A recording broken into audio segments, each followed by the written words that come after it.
All right, woke up this morning, super muggy. I couldn't even see downtown, but you were telling me we had some severe weather moving through San Saba, maybe Mason, some hail as well. It was a very busy afternoon. You know, we had the storms that built up within West Texas. A lot of that continued through, really built up as it moved into Mason County. So let's go ahead and take a look right now at our clouds and radar. Notice where most of the activity is. It's well far out towards our northeast.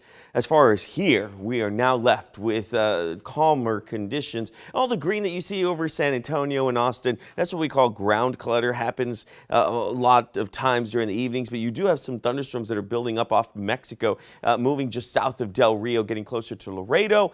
It doesn't look like any of that will actually hold, so I don't expect any of those storms to make it through, but we could still see showers overnight tonight. We had been watching a majority of the hail that had been building up just 6 hours ago. I'll let this start off again, well, it reset, so that's fine. What we're going to be watching for the rest of the night tonight is if we get any more hail or strong winds or thunderstorms. I don't foresee that happening, but the Storm Prediction Center still has us within that Category 1. We were updated just a little while ago, and this is the latest update that's come out. Again, I don't foresee that we could see any of this really build up, but you may still see a shower or two. So we picked our HRRR model. This one says you may get a passing shower or two overnight. Again, I just don't see very much. We got a lot of cooling, especially within Mason, Llano, and San Saba. We saw temperatures only reach the mid-70s in many of those spots because of the storms that came through, with everyone else hitting those upper 90s. Now, this model is saying by 11 a.m. we could see a few spotty showers here and there. So I'm not going to discount tomorrow. Tomorrow we actually still have about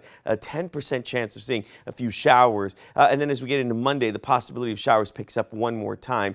Look at your high temperatures too. So while today it was a pretty hot day outside, it looks like that's going to continue. That trend continues to at least Tuesday before we have a front that'll come in, and that'll take us down to about 92 to 94 degrees, which is still above normal, but at least we get away from the 100-degree temperatures that we had been seeing the past few days. So your severe risk for Sunday, it still keeps us within that Category 1 for the hill country. The same spots that saw thunderstorms earlier today, they're the same ones that have to worry about it again tomorrow, with general thunderstorms essentially from about Llano and Gillespie County and Burnett, essentially reaching out towards downtown Austin. Again, threats for tomorrow, still the biggest things that we're going to be watching is hail and winds. 60-mile-per-hour wind gusts, quarter-sized hail.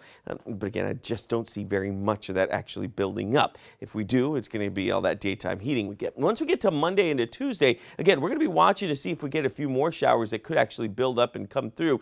This model saying that just ahead of that next front at Tuesday at 7 a.m., you may see a few showers actually come in. So again, we'll continue to watch that and monitor and update it as needed, but I'll keep that 20% for now for Monday and Tuesday. Temperature staying in the upper 90s. The front comes in down to 94, and then we're back up again to 96 degrees for Thursday, Friday, and Saturday, and all the rain chances are pretty much gone. Nabil?